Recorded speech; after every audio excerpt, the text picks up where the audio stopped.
Friends and welcome back to my YouTube channel with another video. So आज के इस video में हम लोग बात करने वाले हैं ई लर्निंग की कि ई लर्निंग क्या होता है। आज इस वीडियो में हम उसी के बारे में डिस्कस करेंगे। देखिए, ई का मतलब जो होता है इलेक्ट्रॉनिक। जो भी हमारे इलेक्ट्रॉनिक गैजेट्स होते हैं उसके थ्रू जब हम लर्निंग करते हैं उसको ही हम ई लर्निंग कहते हैं। सबसे पहले हम इसके इंट्रोडक्शन की बात कर लेते हैं कि ई लर्निंग होता क्या है।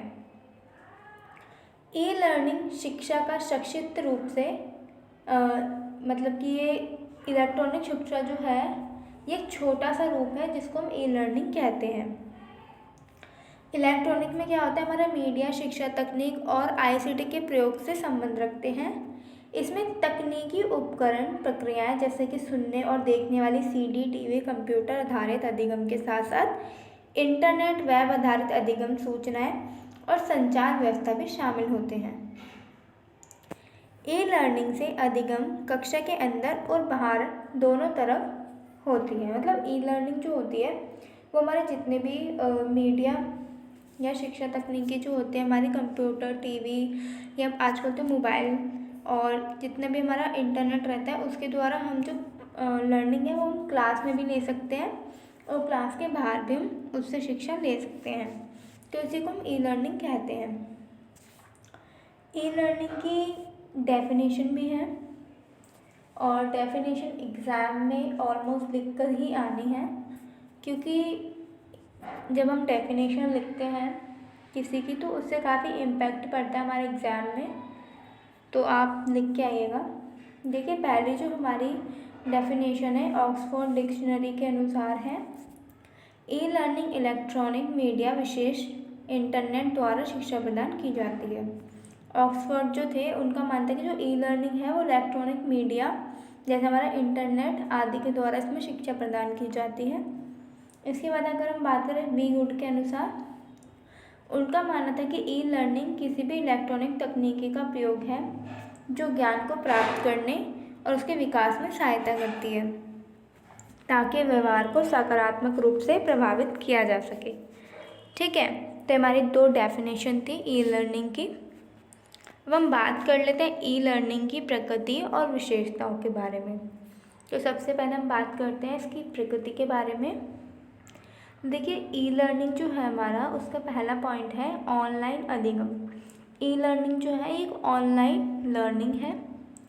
ऑनलाइन लर्निंग में वेब आधारित शिक्षा दी जाती है। देखिए, जो जब हम गूगल पे कुछ भी सर्च करते हैं तो हमें बहुत सारा उसका पैटर्न मिल जाता है, बहुत सारे उसमें नोट्स टाइप से आ जाते हैं, तो वो वेब आधारित होते हैं। ठीक है, इसमें आमने सामने की प्रक्रिया नहीं होती। अधिगमकर्ता अपने घर बैठे ही इस सुविधा का लाभ ले सकता है। जैसे हम क्लासरूम वगैरह में होते हैं उसमें क्या होता है, हम अपने टीचर से इंटरेक्ट करते हैं, आमने सामने बैठ के हम उनसे बात कर सकते हैं, लेकिन इसमें ऐसा नहीं होता। हम इसे घर में बैठकर या बाहर बैठकर कभी भी इसका लाभ उठा सकते हैं। कंप्यूटर आधारित अधिगम, जो हमारे कंप्यूटर बेस्ड लर्निंग होती है, कंप्यूटर के द्वारा अधिगमकर्ता अपने विषय की तैयारी कर सकता है। इंटरनेट के माध्यम से ये बहुत सरल और उपयोगी हो जाता है। देखिए, कंप्यूटर के द्वारा क्या होता है, जो भी लर्निंग हमें करनी होती है हम इजीली उसको कर लेते हैं और इंटरनेट के माध्यम से ये बहुत ज़्यादा इजी हो जाता है और यूज़फुल भी होता है। इसके बाद हम बात करते हैं इलेक्ट्रॉनिक आधारित तथा वेब आधारित अधिगम। ठीक है, ई लर्निंग को वेब आधारित अनुदेशन तथा इंटरनेट आधारित संचारों द्वारा चलाया जाता है। इसमें ईमेल, ऑडियो तथा वीडियो कॉन्फ्रेंसिंग, मेल सूची, लाइव चैट आदि शामिल होती है। ठीक है, इसके बाद तकनीकी आधारित अधिगम। ई लर्निंग में तकनीकी की सभी किस्में शामिल होती हैं जहाँ तकनीक का अधिगम प्रक्रिया में सहायता प्रदान करने के लिए किया जाता है। डिजिटल तकनीक का सशक्तिकरण। ई लर्निंग वह शिक्षा शास्त्र है जिससे डिजिटल तकनीक द्वारा सशक्तिकरण किया गया है। ये डिजिटल तकनीक है। ई लर्निंग जो है एक ऐसा शास्त्र है जो कि बहुत ज़्यादा डिजिटल हो गया आज के टाइम में। दृश्य श्राव्य अधिगम, मतलब ये एक ऐसा लर्निंग है ये कि इसको हम देख कर या सुन कर भी इससे काफ़ी प्रभाव पड़ता है हमारे ऊपर और हम ज्ञान प्राप्त कर सकते हैं। ई लर्निंग के 4 महत्वपूर्ण कारक होते हैं। पहला है हमारा शिक्षार्थी, अधिगम सामग्री, अधिगम वातावरण और तकनीकी। ठीक है, ये होना बहुत ही ज़्यादा ज़रूरी है। अधिगम सामग्री होना बहुत ज़्यादा ज़रूरी है। ऐसा इन्वायरमेंट होना चाहिए जहाँ पे हम लर्निंग इन्वायरमेंट की, वहाँ पे हम बैठ कर लर्न कर सकें। और ऑब्वियसली बात है, हमें सोर्स भी चाहिए उसको करने के लिए पूरा। सहायक अधिगम, ये ई लर्निंग जो है कक्षा में संगठित की जाने वाली शिक्षण प्रक्रिया में सहायता करती है। शिक्षक कक्षा में इसका प्रयोग करता है, नई तकनीक द्वारा अपने शिक्षण को उचित बना सकता है। ठीक है, इसके बाद हम बात कर लेते हैं इसके विशेषताओं की। देखिए, ये एक सरल उपागम है। इसके द्वारा शिक्षा प्रत्येक विद्यार्थी तक समय, स्थान और दूरी की बाधाओं को दूर करके सरलता से पहुंचाई जा सकती है। किसी भी देश में, राज्य में आसानी से इसको पहुंचाया जा सकता है। अधिगम सामग्री का चयन, इसके द्वारा ऑनलाइन कोर्स में प्राप्त होने वाली अनेक प्रकार के अधिगम सामग्री का चयन किया जाता है। इसकी मात्रा बहुत ही सरल होती है। इसके द्वारा ऑनलाइन लर्निंग के द्वारा क्या है, अधिगम सामग्री का चयन कर सकते हैं। मतलब हमारे को इंटरनेट पे इतने ज़्यादा सोर्सेस मिलते हैं लर्न करने के लिए। अगर हम किसी सब्जेक्ट के बारे में सर्च कर रहे हैं, किसी के बारे में सर्च कर रहे हैं, तो हमें उसमें बहुत सारे डीपली नोट्स मिल जाते हैं और बहुत सारी नॉलेज मिल जाती है वहाँ पे जाके। ई लर्निंग विभिन्न क्रियाओं तथा अधिगम के विभिन्न ढंग तथा सुविधाएं प्रदान करती है। ई लर्निंग जो है वो विभिन्न क्रियाओं द्वारा अधिगम के विभिन्न ढंग तथा सुविधाएं प्रदान करती है। ई लर्निंग विषय संबंधी अत्यधिक सूझबूझ समझ तथा स्मरण शक्ति प्रदान करती है। इसका कारण उन तत्वों का प्रयोग है जो ई लर्निंग में होते हैं, जैसे मल्टीमीडिया, ऑडियो, वीडियो, जिनके द्वारा देखा जा सकता है, जिन्हें दोबारा देखा जा सकता है, सॉरी। ठीक है, तो ई लर्निंग एक ऐसी चीज़ है कि ऐसा नहीं है कि हमारी क्लास ख़त्म हो जाती है स्कूल में तो हम दोबारा उसको अटेंड नहीं कर सकते हैं। अगर हमने स्कूल की एक क्लास मिस कर दी तो वो मिस ही हो जाती है। लेकिन इसमें ऐसा नहीं है। इसमें क्या होता है, अगर बाय चांस हमें कोई चीज़ दोबारा पढ़नी है या दोबारा देखनी है वीडियो, तो हम इसमें दोबारा से जाके देख सकते हैं उस चीज़ को दोबारा से।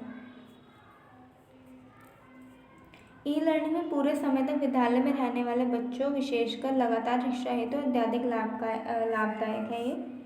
ये विद्यार्थी को स्वतंत्र रूप से समस्याओं के समाधान हेतु उचित साधन प्रदान करती है। इसके द्वारा विद्यार्थियों में आत्मविश्वास का विकास होता है। ये व्यक्तियों के बड़े समूह की शिक्षा का प्रबंध सरलता से कर देती है। ठीक है, इसके बाद इसके कुछ दोष भी हैं। ई लर्निंग के कुछ दोष हैं। पहला हमारा स्वास्थ्य पर कुप्रभाव। इसका अधिक उपयोग दृष्टि और शरीर के कुछ भागों पर कुप्रभाव डालता है।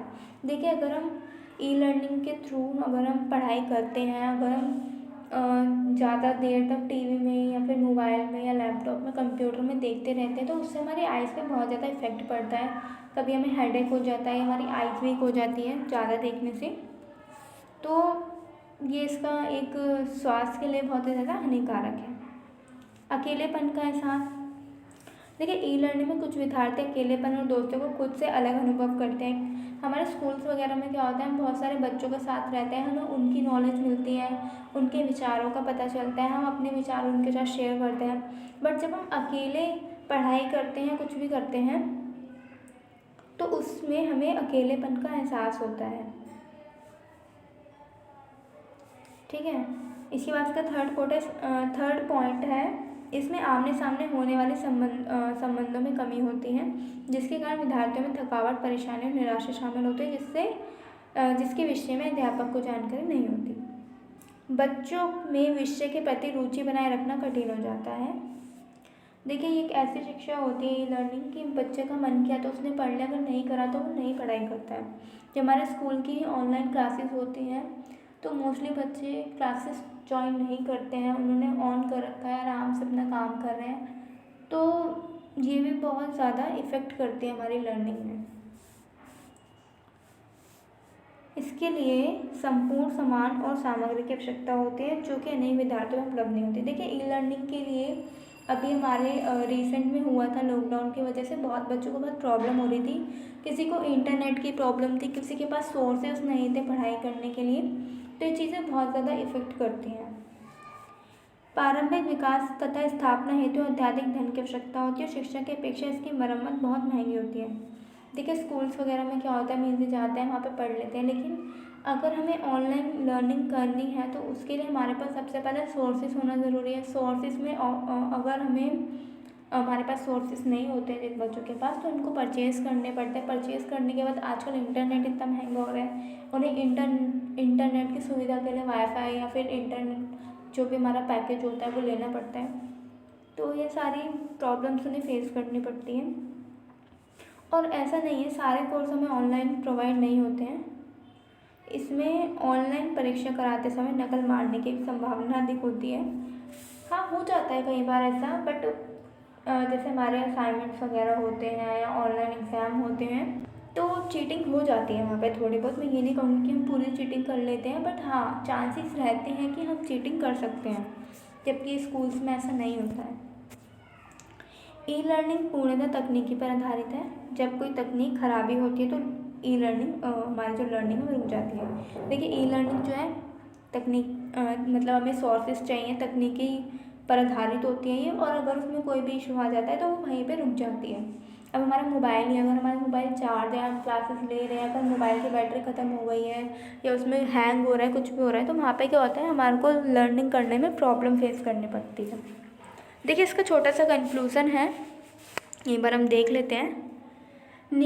निष्कर्ष के आधार पर कहा जा सकता है कि ई लर्निंग तकनीक पर आधारित है, जिसके माध्यम से विद्यार्थियों को ज्ञान प्रदान किया जाता है। अलग अलग तकनीकी साधनों का प्रयोग इसमें किया जाता है। ई लर्निंग तकनीक के उपयोग से लोगों को कहीं भी कुछ भी सीखने में सहायता मिलती है। ठीक है, तो ये इसका कंक्लूजन था।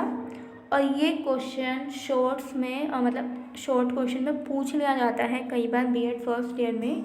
तो आप अगर इसी तरीके से इसको लिख के आएंगे तो आपको बहुत अच्छे मार्क्स मिलेंगे। और ये पूरा मैंने पैटर्न ही इस तरीके से रेडी किया है कि आपको हेल्पफुल रहेगा।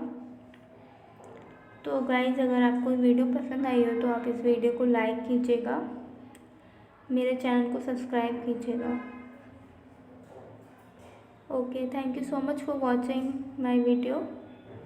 और अगर आपको इसके नोट्स चाहिए होंगे तो आपको वो भी मिल जाएंगे।